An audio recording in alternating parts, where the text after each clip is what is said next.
राजरास्ता विराट काया हाथीपल ढेंकानाल सदर range चिंतापोखरी 55 number जातीय राजपथ निकट में 30 टिकिया हाथीपल रास्ता पार होउथबार देखा मिली फल रास्तार उभय पटरे अटकी रही शताधिक गाड़ी मोटर यातायात किछि समय पर ठप हो जाता। वन कर्मचारी माने उपस्थित रही हाथीपल को सुरक्षित भाव में रास्ता पार कराई तेज राज्य रास्ता उपरे विराट काय हाथीपल ढेंकानाल सदर रेंज चिंतापोखरी 55 नंबर जातीय राजपथ निकट में ये 30 टिकिया हाथीपल को आपण माने देखुचंती दर्शक बंधु रास्ता मध्य किभली भाबरे पार होचंती तेबे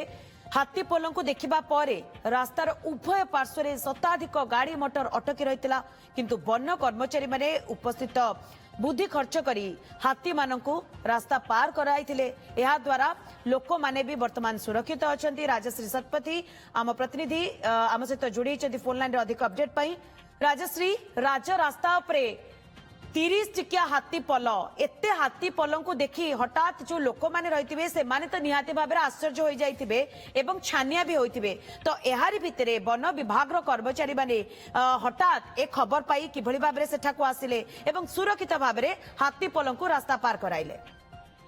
देखो मंदाकिनी जो दृश्य अपन टीवी स्क्रीन माध्यम रे देखि पारुछंती ये होची ढेंकानाल जिल्लार 55 नंबर जातीय राजपथ चिंतापोखरी निकटर दृश्य एवं ये जो हाथीपल रही 30 टिकिया हाथीपल ए बड़ बड़ दंता हाथी रही माई हाथी रही छुआ हाथी रही 30 टिकिया हाथीपल सकाळु सकाळु 55 नंबर जातीय राजपथ पार करिसेंती एवं वर्तमान जो 55 नंबर जातीय राजपथर संप्रसारण काम सरीची एवं 4 लेनिंग होईची आपण देखुथिबे रास्ता कड़र थिबा बार को मध्य से माने केते सहजरे ताकू देउछंती एवं जाउछंती। ए सुंदर दृश्य देखिबा पई मध्य अनेक लोक शताधिक जो गाड़ी मध्य अटकी रहितले एवं अनेक लोक मध्य अटकी रहितले जेहेतु ए 55 नंबर जातीय राजपथ रही तेणु यही रास्ता दे शताधिक गाड़ी मोटर जानवाहन जीवा आसिबा करे तेबे सकाळु सकाळु ये दृश्य देखि उभय पार्श्व रे गाड़ी मोटर सब अटकी रहितले एवं लोक माने मध्य रहितले एवं ता सहित जो एलिफेंट स्क्वाड रो कर्मचारी माने रहिचंती एवं वन विभाग अधिकारी माने मध्य घटनास्थल रे उपस्थित थिले कारण पूर्वरु ये हाथीपल गतिविधि उपरे नजर रखिथिला वन विभाग तेणु जेतेबेले ये हाथीपल 55 नंबर जातीय राजपथ आड़े मुहाइले सेतेबेले एलिफेंट स्क्वाड कहतु बा वन कर्मचारी माने सेमानंकु उभय पार्श्वरु सेमानंकु बैरिकेडिंग करथिले एवं तांको सहजरे रास्ता पार कराइबा पई सहयोग मध्य करथिले। तेबे राजश्री ये केते बेलर दृश्य एवं वर्तमान रो स्थिति कोन हाथी मानकर देखंतु ये होती सकाळ सकाळर दृश्य एवं वर्तमान हाथीपल 55 नंबर जातीय राजपथर अपर पार्श्व रही ब्राह्मणी नदी कूल रही एवं यही हाथीपल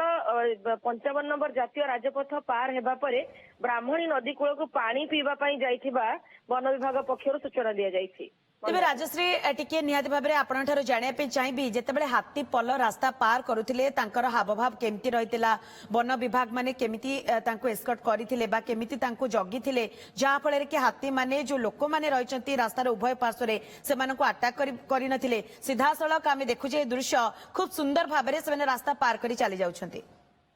हाँ देखो मंदाकिनी ये जो हाथीपल रही एमाने वन विभाग जो कर्मचारी रही एलिफेंट स्क्वाड रही सेमानंकर गतिविधि एवं ठार सांगरे एमाने संपूर्ण भाव में अवगत एवं जेतेबेले वन विभाग कर्मचारी माने उभय पार्श्व जगी रही जो भाव में सेमानंकु तांकर गतिविधि पई सेमानंकु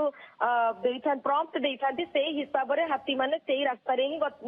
यातायात करंती। जेहेतु वर्तमान सेठारे उपस्थित रहिचंती से माने पानी पीबा पई मध्ये अटकी छंती तांकर गतिपथ एक्जाक्टली कोन रहउची वन विभाग मध्ये नजर रखी जेंती आपण राजश्री कहउचंती स्थिति ऊपर नजर रखंतु। बहुत बहुत धन्यवाद आपनकर समस्त सूचना पाए।